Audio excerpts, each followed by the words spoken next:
Mesdames, Mesdemoiselles et Messieurs, bonsoir. Nous sommes en 1781. À cette époque, c'était le roi Tingla qui siégeait sur le trône de Dahomey. Et il ordonna l'exécution d'une cinquantaine d'esclaves parmi lesquels se trouvait Adissor. Mais avant, Adissor eut le privilège de dire ses dernières volontés. Et lorsqu'il eut fini, la mère du roi ordonna qu'on l'épargnât. Vous pensez peut-être qu'il avait supplié le roi? Non. Il avait juste chanté. Et c'est pourquoi je voudrais vous dire chanter. Chanter pour vivre. La chanson revêt une importance capitale. Elle accompagne l'existence de l'être humain en immortalisant les moments les plus marquants de sa vie. C'est pour cette raison que j'ai pris 7 bonnes années pour apprendre à mieux la connaître. Attention, je ne vous ai jamais dit que Adissor a créé la chanson, mais pour avoir créé plus tard en 1807 le rythme Tchengoumé, il venait ainsi de tracer le chemin pour le Messie. Je ne parle pas de Jésus-Christ de Nazareth, je vais vous parler de Alokpon. Et c'est à ces œuvres que j'ai consacré ma recherche. Savez-vous pourquoi? Eh bien, de son vrai nom, Koutchédé Anatole Rounefort, Alokpon est un artiste prolifique qui a à son actif plus de 3000 pièces chantées. Je n'ai pas dit 300, j'ai bien dit 3000 pour 65 ans de carrière de chanteur. Chevalier de l'ordre de mérite agricole de la foi de 1992, il n'a pas fait que chanter le travail, il a démontré.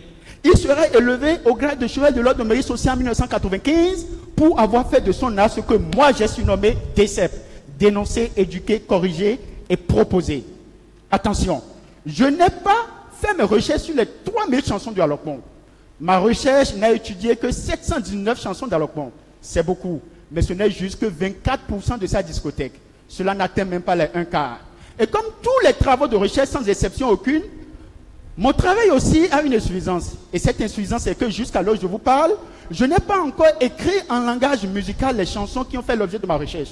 Savez-vous pourquoi? Eh bien, les musicologues, les spécialistes me demandent 480 francs par note musicale.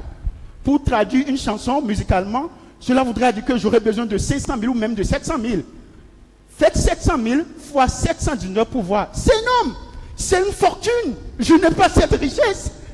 Et c'est là que j'ai besoin de vous. Attention, je ne suis pas en train de mendier.